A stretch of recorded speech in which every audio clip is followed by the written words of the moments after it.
handcrafted, exclusive designs, thanks to Jay King, traveling the world and finding us unique, rare finds that we call Rare Find Minds. One of my personal favorites in this hour that we saved for the finale day of Jay's visit is this brand new Sunstone. And you know, unlike the last piece that I said, I hope you can see the twinkle, you can't help but see the twinkle in the most beautiful color combination of this necklace at $99.90. We gave you a little sneak peek at the top of the hour, and this has already been crazy, crazy popular. And we are gonna have stud earrings that will work back to this brand new necklace. So that's something else to keep in mind here. But tell us a little bit about Sunstone and this particular find here, Jay. You know, here's the thing, Sunstone and Moonstone, all of that, they're materials that I've worked with, but very rarely do I work with them. I just don't, you know, I see them and stuff. I've just never really, I've never really got involved in it. I'm starting to get a little bit more involved in them because they sparkle. They're like, especially you can see it with the stud earrings, right? It's almost like they're lit from within. Yeah. There's a lot of this material has a lot of character. It's not super hard, but it's hard enough that it takes a nice facet, has a nice sparkle to it.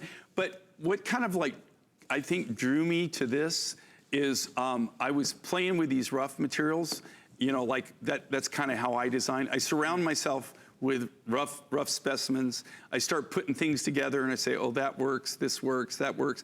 And that day I was playing with Sunstone and Moonstone, and I just thought this was kind of a cool combination. Love it. It's got the real nice like peachy, kind of like that blush, you know, like kind of a peachy blush type look to it, and then it goes up into more of a platinum silver kind of look, you know, the kind of almost like a silver, like a platinum, and then we finished it off again with the peach moonstone at the top, or the peach sunstone, I'm sorry, at the top. So you've got a combination of actually 3 different colors of sunstone here.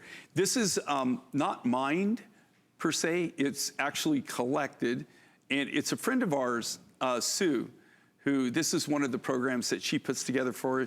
She teaches local indigenous people, you know, what materials to look for, and they actually go around and they collect this. This is usually collected in like iron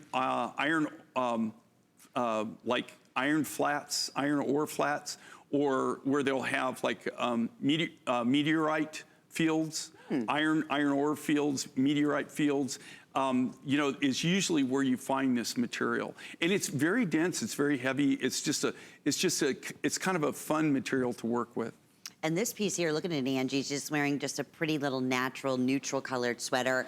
It pops. You see anybody wearing this. It's just a nice blush, you know, like it's just a really nice soft color. You're drawn to it. It's almost like nude. It's like your skin tone, but at the same time, because of the facets, it really jumps out at you. We're gonna say hi to Retta. Retta's joining us from North Carolina. Thank you so much for holding on, Retta. Please meet Jay King, and we hear you're shopping for some turquoise today. Well, I did pick up one, but I have many, many, many pieces. Wonderful. Well, what is it about Jay's designs and the pieces he's brought to us that you love so much?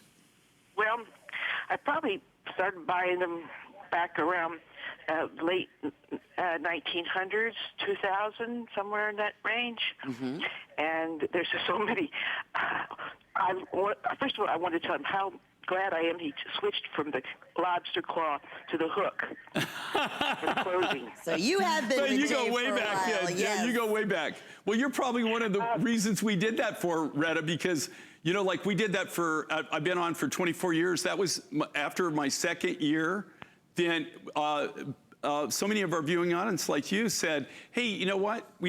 Can you do something besides the lobster claw? And that's why we came up with what we did. It was because of people like you.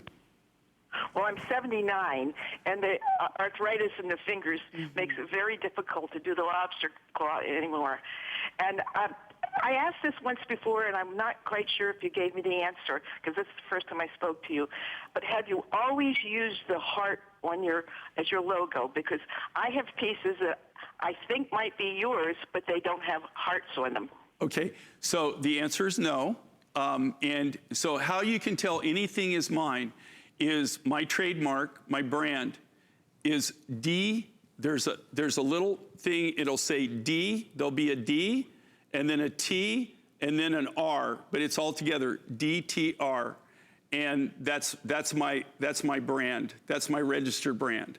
And so it's DTR, means desert rose. So it'll be stamped into the metal. It'll be stamped into the sterling. metal, just like where the heart, if you look at the heart, that's our little signature of love, you know, kind of like our little shout out of love to you. But if you look at it, that's our trademark. And so we trademark it DTR, but you can see my tags, anything that I've ever done will have the DTR or be stamped into the metal DTR. Retta, thank you. That's a great question. Yeah, Thank that you. is. Yeah. And you probably do, because we manufactured, I've been doing this for over 40 years, and I've used that for the majority of that time. Otherwise, or I signed my name. And this being brand new, super popular, thank you so much.